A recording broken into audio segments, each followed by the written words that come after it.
So Dusty, where do you see yourself in the future in the program? I'm not sure about that, because it's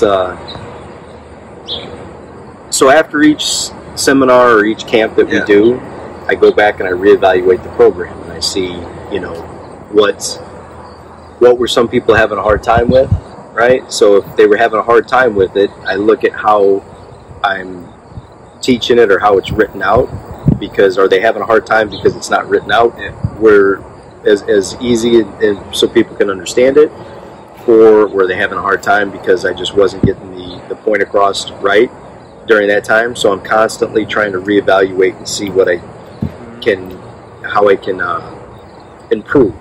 But the more that I improve with that, and the better that the students get, then the faster they become, you know, better and better and better. That makes me and forces me to continue to study and get better and better and better. There are a lot of higher level processes or concepts and ways to do things. The difference in the program is, like, some people put those things in at the beginning level, and that just, it doesn't have a place there for it. People have to have a foundation to be able to actually get onto somebody and be able to hit and be hit and move to it.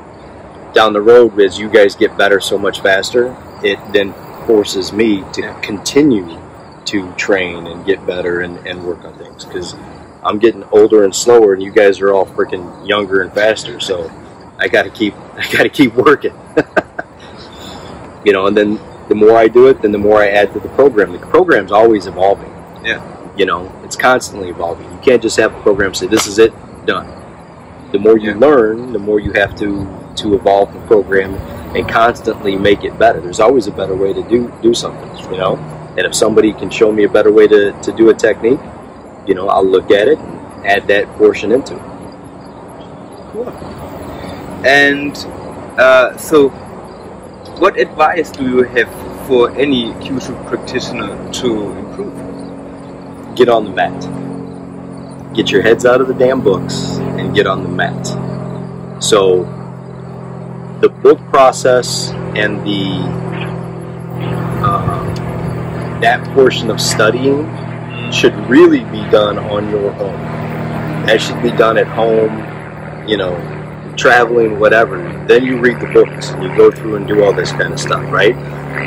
During classes and stuff, have the book out, point out the point, show different things or the technique.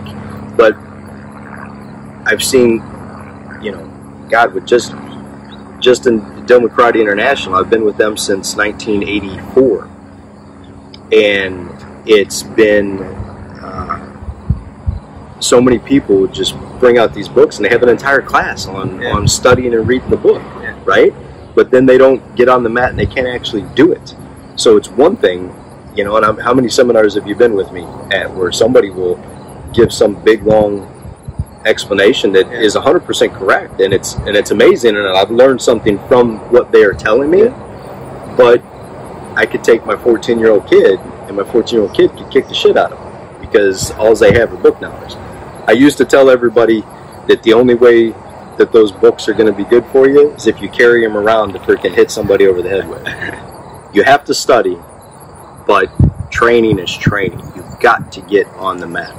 Look at Kokushin, you know, John Blooming's guys, Nicholas Albrecht from Switzerland, Mark Howes from Scotland. Yeah. They don't sit there and study and read freaking books. Yeah. They punch each other and they get punched, and those guys are hardcore. You know, John Blooming's group, Jesus Christ, they're some of the toughest people that I've ever come across, right? I mean, I remember that one in Switzerland. I went to do something on one of his, kid was like 18, 19. I went to hit his thigh. His thigh hurt my freaking arm. His thigh was like a pillar, right? So I just had to transition to do a different version of it, you know, to take him down. Yeah. Those guys are hardcore. Pressure points they can make the difference. Leo Fong used to say it's like having a nuclear bomb pressure points are like nuclear bomb, but without having a delivery system to bring it to you, you can't do anything, right? So you can have all of this knowledge in your head that you learned out of a book, but if you've never put it to use, again, being punched, being kicked, being attacked, under stress, if you've never used that on there, all of this knowledge isn't going to do you any good, you know? Yeah. And that John Blooming's group, or Mark Howes, those guys, Nicholas, you know, Nicholas is a tough son of a bitch. Mark's, they're all tough. Yeah. You can have all that pressure point knowledge in the world, but if you can't actually fight, it's not going to do you any good. So that's my number one advice to anybody that's wanting to start off on Kyusho.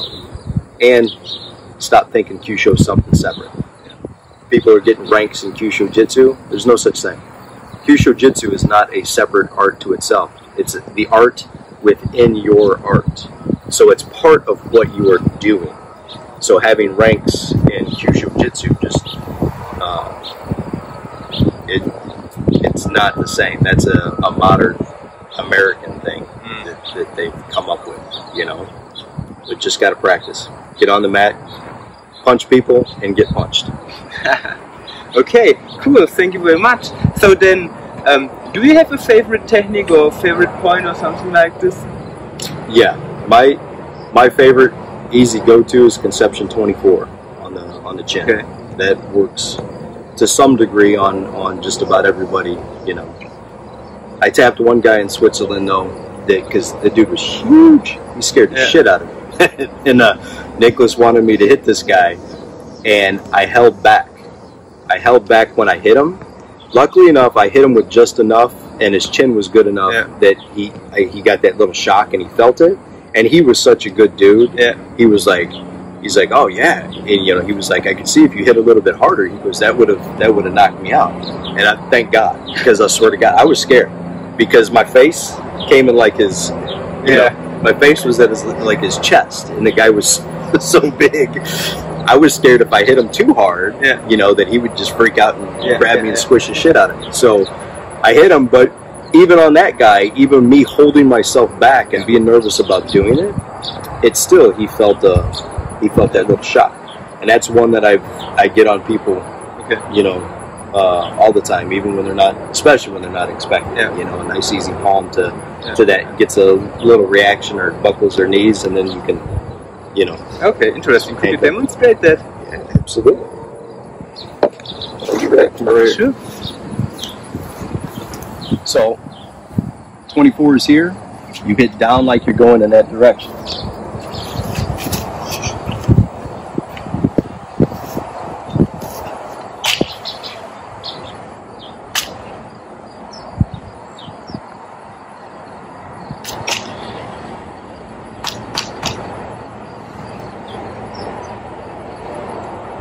It's truly that easy.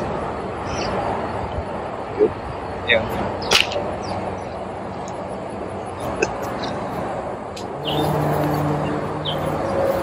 That's the easiest one. It's better open hand in police work, but it's better in realistic, like I teach in the program we hit with this knuckle. Perfect. Thank you very much, Dusty.